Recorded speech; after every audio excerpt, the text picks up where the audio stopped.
तेबे नमस्कार दर्शक बंधु। आजिकल जीवन जापन प्रणाली पूर्व अपेक्षा बहुत उन्नति कलानी। आगुरी आमको जो कामटी घंटा घंटा धरी करने को पड़ता ता 5 मिनिट्रे मध्य करदे पारुछु। तेबे यह कहा होइछि कोई परिबे कि यह होइछि इन्वेंटर्स बा आविष्कारक मानक पई। सेमानकर आविष्कार द्वारा आम जीवन में बहुत चेंजेस देखा मिलुछि। आउ हाँ, भविष्य में एआई टेक्नोलोजी द्वारा यह आहरी सक्रिय होबो। तेबे आम भविष्य कथा छाड़ू, आम इतिहास किसी एपरी आविष्कारक बा इन्वेंटर्स थिले जी कि निज आविष्कार पई मूर्तिर शिकार होइतिले। से संपर्क में आज कथा हवा।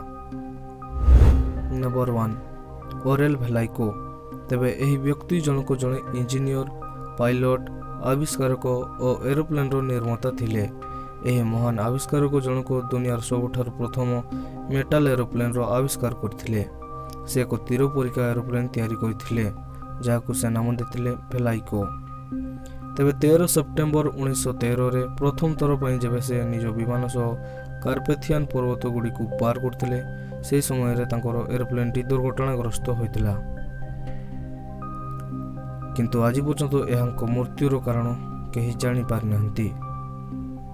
नंबर 2 हेनरी और हार्लोड दुहे भल बंधु थिले। से दुहे मिसी एडवांस व्हीकल इंजीनियर प्रतिष्ठा करथिले। तांकर प्रथम और शेष आविष्कार थिला गोटे फ्लाइंग कार जार नाम से माने देथिले ईवी मेजर। से एक एपरी कार कल्पना करथिले जहाँ रास्ता रे ऊपर चलिबो और आकाश रे मध्य उड़ी पारिबो।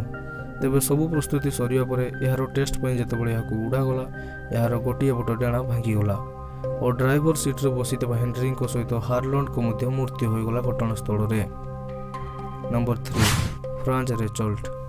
तेबे फ्रेंड्स, आजिकल तो आपण माने विभिन्न प्रकार पाराशूट देखा पाउथिबे, किंतु से समय यार कल्पना केही मध्य कर नथिले। एही समय फ्रांज एक एपरी पाराशूट तैयारी करिबार लागि पड़िथिले जहाँकि जड़े दुर्घटनाग्रस्त पायलट को काम आसी पारिबो। किंतु प्रथम कथा, एते उच्च स्थान से कौठ पाइबे जे से पाराशूट खोली पारिबे। तेणु से यहाँ पारिस और आईफिल टावर को बाछिथिले, किंतु सेठाकर पुलिस यहाँ मना कर देथिले। तेज फ्रांस मध्य पछकू हारिलेनी। बारंबार आवेदन करिबा परे 1912 मसीह पाराशूट टेस्ट पई अनुमति देथिले सेठार पुलिस। डमी माने मनीष आकृतिर काठ बा तुलारे निर्मित वस्तु सहित यार टेस्ट कला बेले यह सफल होइतिला। तेणु फ्रांस को विश्वास मध्य डबल हो गला। से यार पुनः परीक्षण पई आईफिल टावर अत्यधिक उच्च को चढ़ी गले।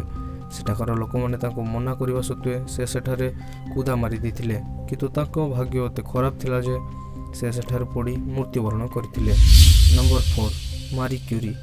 तेबे एही महिला जनक दुनियार सबठारु महान वैज्ञानिक मानक ठारु अन्यतम, कारण आम ओडिसा रे साहित्य बही रे ताको गोटे चैप्टर अछि। सॉरी भाई माने, सीरियसली नेबेनी, मो मजा करथिली। मु ए विषयटी पढ़ी चतुर्थ व पंचम श्रेणी रे एटा अछि बोधे। तेबे मेरी क्यूरी तांको छोट समय रे बहुत अभाव असुविधा रे जीवन यापन करुथिले। तेबे मारी होचंती प्रथम महिला जे कि नोबेल पुरस्कार सह सम्मानित होइतिले और से प्रथम महिला अटंती जहाँकि फिजिक्स और केमिस्ट्री उभय पई नोबेल पुरस्कार मिलिछि तांको। से दुनिया को थ्योरी ऑफ रेडियो एक्टिविटी संपर्क में जणाइथिले।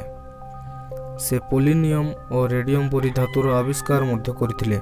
से ही आविष्कार पई एथरे एते लिप्त रहिले जे तांको आप्लास्टिक ओमानिया नामक एक रोग होइगला, जहाँ फल तांको मृत्यु होइगला। मारिंग को फैक्ट शुणु। तांको फैमिली होची एक नोबेल फैमिली। तांको परिवार समस्त सदस्य नोबेल विजेता अटंती। नंबर 5 भालेरियन अबोक्वास्की। बहुत दुखर विषय एटा जे भालेरियन मात्र 25 वर्ष बयस मृत्युर शिकार हो जाइथिले। से एते कम बयस गोटे बहु स्पीड रे चलुवा एक ट्रेन रो आविष्कार करथिले। तेबे यह सफल मध्य होइतिला, किंतु जो समय ट्रेन टी मस्को को फेरुतला, से फेरिबा समय रे अधा रास्ता रे ट्रेन टी लाइन रो साइड हो गला और दुर्घटनार शिकार हो गला ट्रेन टी। एठारे उपस्थित था 22 जन यात्री मध्यरु 6 जन यात्री मृत्यु हो गला और सेथि मध्यरु भालेरियन मध्य जणे थिले। तो वीडियो भल लगे लाइक करदेवे, शेयर करदेवे और एपरी वीडियो सब्सक्राइब कर दिंतु आम चैनल को।